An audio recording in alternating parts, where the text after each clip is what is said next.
তাহলে কি বলতে হবে? আমরা বন্ধু না? বন্ধুদের মধ্যে কেউ লেনদেন করে? সরি, বলো কি খাবে? তুমি যা খাওয়াবে। ওয়েটার, বলুন স্যার। অর্ডার তুমি করো, যা ইচ্ছা। 1 প্লেট চিকেন ললিপপ। হয়ে গেল। ইচ্ছা করলে তুমি এই ক্যাফেটাও নিতে পারতে, কারণ আমার বাবা মা আমেরিকায় থাকে, আমি তার একমাত্র ছেলে। প্রতি মাসে হাত খরচের জন্য 2-3 লাখ টাকা পাঠাই। তুমি খুব লাকি, তাই না? হতাম যদি তোমার মতো মেয়েকে গার্লফ্রেন্ড হিসেবে পেতাম। যদি বলি পেয়ে গেছো? সত্যি? হ্যাঁ, কিন্তু একটা কথা, আজকে তোমাকে আমাদের বাড়িতে যেতে হবে। তোমাদের বাড়ি কেন? আমি কাল রাতে আব্বুকে সব কথা বলেছি। আব্বু তোমাকে যেতে বলেছে, যাবে না? নিশ্চয়ই যাব, খেয়ে নাও।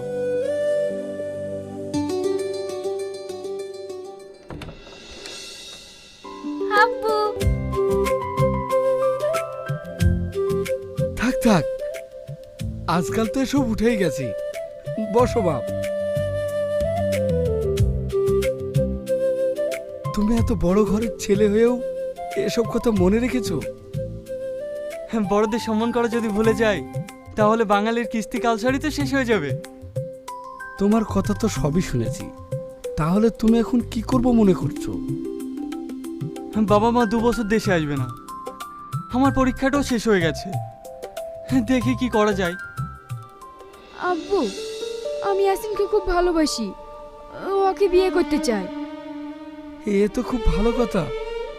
ইয়াসিন শিক্ষিত, ভদ্র ছেলে, এতে আমার কোনো আপত্তি নেই। কিন্তু ইয়াসিন, কিন্তু আমার আপত্তি আছে। এ কথা বলছো কেন?